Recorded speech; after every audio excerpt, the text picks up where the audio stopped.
అందరికీ నమస్తే అండి. కొత్త ప్రభుత్వం, కూటమి ప్రభుత్వం ఏర్పాటై 2 నెలలు పూర్తయింది.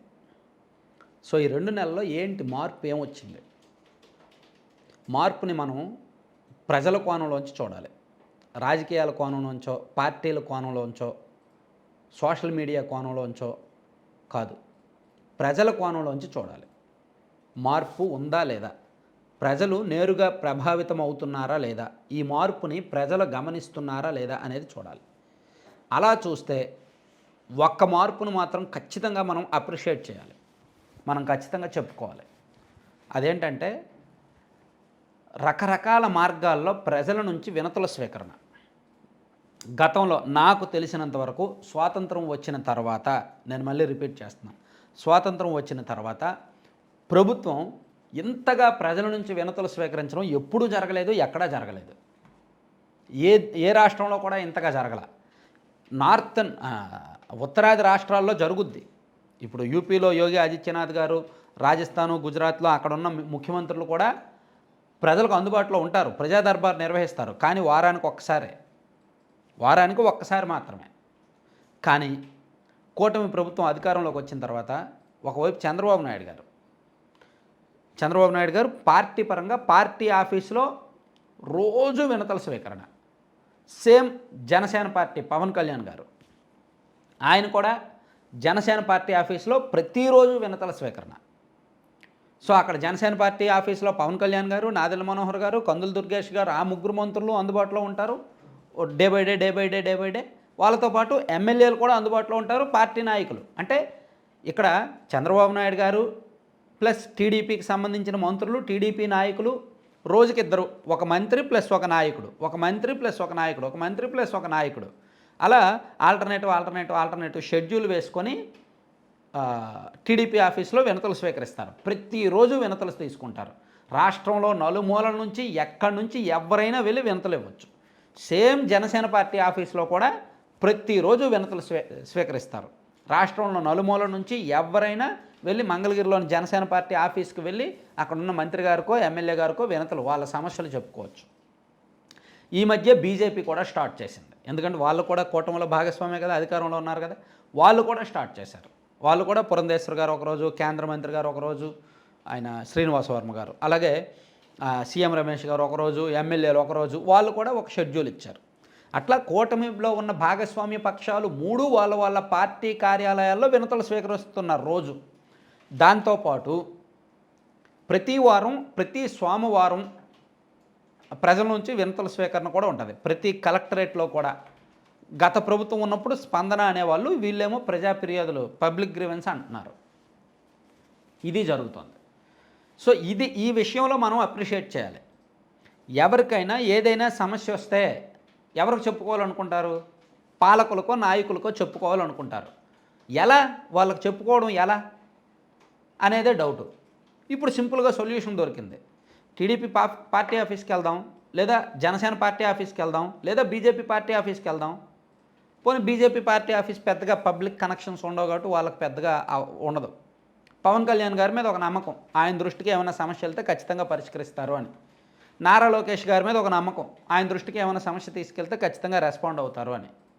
సో ఇది ప్రజల్లో వచ్చిన, ఈ 2 నెలల్లో వచ్చిన మార్పు ఇది. ప్రజలకు అందుబాటులో పాలకులకు దగ్గరగా ప్రజలు వాళ్ళ సమస్యను తీసుకొని వెళ్ళడం. ఎన్ని సమస్యలు వచ్చాయో, ఎన్ని సమస్యలు పరిష్కరించారో, వచ్చిన ప్రతిదాన్ని కూడా కంప్యూటరైజ్ చేసి దానికి ఒక అక్నాలజ్మెంట్ రిసిప్ట్ ఇచ్చి దాన్ని 1 వీక్లో మళ్ళీ వాళ్ళతో ఫోన్ చేసి మాట్లాడుతున్నారంట. ఇప్పుడు జనసేనలో కానీ టీడీపీ పార్టీ ఆఫీస్కి కానీ వచ్చిన కంప్లైంట్ని ఇమీడియట్గా రిజిస్టర్ చేస్తున్నారు. రిజిస్టర్ చేసుకొని దానికి ఒక నెంబర్ ఇస్తున్నారు.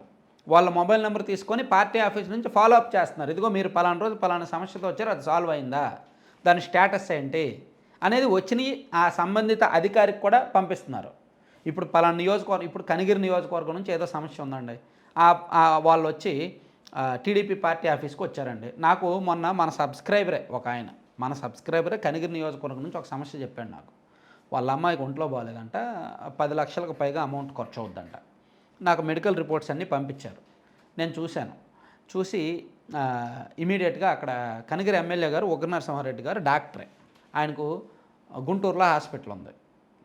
నేనేం చెప్పానంటే మీరు నేరుగా మీ ఎమ్మెల్యే గారి దగ్గరికి వెళ్ళండి. ఫస్ట్ మీ ఎమ్మెల్యే గారి దగ్గరికి వెళ్ళండి. ఆయన డాక్టర్ స్వతహాగా, ఆయనకి ఇవన్నీ తెలుసు. ఆయన సరిగ్గా రెస్పాండ్ అవ్వకపోతే టీడీపీ పార్టీ ఆఫీస్కి లేదా జనసేన పార్టీ ఆఫీస్కి వెళ్ళండి. అక్కడ కూడా రెస్పాండ్ అవ్వకపోతే అప్పుడు నా దగ్గరికి రండి. అప్పుడు నేను ఫాలో అప్ చేస్తాను, నేను బాధ్యత తీసుకుంటా అని చెప్పాను. ఎందుకంటే ఫస్టు లోకల్ ఎమ్మెల్యే, ఆ తర్వాత ప్రభుత్వం, పార్టీలు వాళ్ళు రెస్పాండ్ అవ్వకపోతే నా దగ్గరికి రావాలి. ఎందుకంటే నా దగ్గరికి వచ్చినా నేను వాళ్ళకే చెప్పాలి కదా. సో నాకు చాలామంది సమస్యలు చెప్తున్నా, నేను ఫస్ట్ అలాగే చేస్తున్నా. వాళ్ళు రెస్పాండ్ అవ్వకపోతే, అక్కడ సమస్య పరిష్కారం అవ్వకపోతే నా దగ్గరికి రండి. నేను అప్పుడు వీడియో చేయడమో లేదంటే వాళ్ళని అడగడమో రిక్వెస్ట్ చేయడమో ఏదో ఒకటి చేస్తానని చెప్తున్నా. ఆయన వెళ్ళారంట, టీడీపీ ఆఫీస్కి వెళ్ళారంట, రెస్పాండ్ అయ్యారంట. సీఎంఆర్ఎఫ్ నుంచి అమౌంట్ ఇస్తాంలే, మీరు వైద్యం చేయించుకోండి అన్నారంట. మంచిదే కదా. అలా జరుగుతుందన్నమాట. అంటే రాష్ట్రం నలుమూలల నుంచి కూడా ఇట్లా జరుగుతున్నాయి. సో ఇది అంటే ప్రజలకు ఒక అవగాహన వచ్చింది. మాకేమైనా సమస్య వస్తే మేము చెప్పుకోవచ్చు, చెప్పుకోవడానికి పెద్ద దిక్కు ఉంది అనే ప్రజలకు ఇంకెంతకంటే ఏం కావాలండి? ఇంకెంతకంటే ఏం కావాలి చెప్పండి? సమస్యలే కదా ఉంటాయి. సమస్యలు పరిష్కరించడమే కదా పాలన. పాలన అంత ఈజీ అవుతున్నప్పుడు, అంత ఈజీ అయిపోయినప్పుడు ఇంకెంతకన్నా మార్పు ఏం కావాలి? సో ఇది మార్పు, ఒక మార్పు, ప్రజలు నేరుగా ప్రభావితమైన మార్పు. రేపు పొద్దున్న రెవెన్యూ సదస్సులని పెడతారు. ఏదైనా సమస్య వచ్చినా, గత 5 ఏళ్లలో ఏమైనా భూముల ఆక్రమణలు జరిగినా, వాళ్ళకు భూ సంబంధిత సమస్యలు వచ్చినా చెప్పుకోవచ్చు అన్నారు. సో ఇది మంచి కల్చర్, మంచి విధానం. ఈ ప్రజా దర్బార్ నిర్వహించడం, ప్రజల నుంచి సమస్యలు స్వీకరించడం అనేది మంచి కల్చర్. ఈవెన్ నారా లోకేష్ గారు తన సొంత నియోజకవర్గం మంగళగిరిలో కూడా వారానికి 2 రోజులు, వారానికి 3 రోజులు అందుబాటులో ఉండి ప్రజా దర్బార్ నిర్వహిస్తున్నారు. పవన్ కళ్యాణ్ గారు పిఠాపురంలో 24/7 ఆ కార్యక్రమాన్ని ఏర్పాటు చేసి ఒక టీం ఏర్పాటు చేశారు. అలాగే కుప్పంలో కూడా ఒక టీం ఉంది. అలా అన్ని నియోజకవర్గాల్లో ఎమ్మెల్యేలు కూడా అందుబాటులో ఉంటున్నారు, ఏర్పాటు చేస్తున్నారు. ఇది ఒక రకంగా ఆహ్వానించదగ్గ పరిణామం. సో ఇంకా సంక్షేమ పథకాలు, ప్రాజెక్టులు, సాగునీటి ప్రాజెక్టులు, అభివృద్ధి, రోడ్లు వేయడాలు ఇవన్నీ అంటారా? జరుగుతాయి. ఆన్గోయింగ్ ప్రాసెస్లో అన్నీ జరుగుతాయి. జరగకపోతే అప్పుడు ప్రభుత్వం ఫెయిల్ అయిందా, సక్సెస్ అయిందా అనేది మనం మాట్లాడదాం. కొన్నాళ్ళు చూసి, ఒక 6 నెలల్లో, సంవత్సరమో చూసి సంక్షేమ పథకాల అమలు తీరు ఎలా ఉంది, వీళ్ళు ఇచ్చిన హామీలు అమలు ఎంతవరకు వచ్చింది, అలాగే రోడ్లు బాగుపడ్డాయా లేదా, అలాగే మౌలిక సదుపాయాల కల్పన జరుగుతుందా లేదా, పరిశ్రమలు, పెట్టుబడులు, అభివృద్ధి వస్తుందా లేదా, ఇవన్నీ కూడా మనం 6 నెలల తర్వాత నుంచి 1 by 1 మాట్లాడవచ్చు. ప్రభుత్వాలు ఇమీడియట్గా రెస్పాండ్ అవ్వాల్సింది ప్రజా సమస్యల మీద. దాని మీద రెస్పాండ్ అవుతున్నారా లేదా అని చూస్తే 100% స్పందిస్తున్నారు. సో అందుకే ఖచ్చితంగా అప్రిషియేట్ చేయాలి. గతంలో లేదు కదా. గతంలో జగన్మోహన్ రెడ్డి గారు కానీ, వైసీపీ మంత్రులు కానీ ఎవరైనా సరే ఇలా వినతులు స్వీకరించారా? గత 5 ఏళ్ళు ఎవరైనా వద్దన్నారా?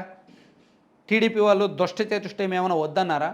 మీరేం వినతులు స్వీకరించొద్దని వైసీపీ వాళ్ళకి చెప్పారా? చెప్పలేదుగా. వాళ్ళకి ఆ బుద్ధి లేదు, వాళ్ళకి ఆ థాట్ లేదు.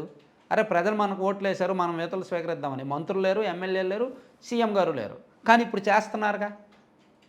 సో అది దానికి దీనికి తేడా. ప్రజలు ఈ మార్పుని కళ్ళారా చూస్తున్నారు. ఇది కావాల్సిందే.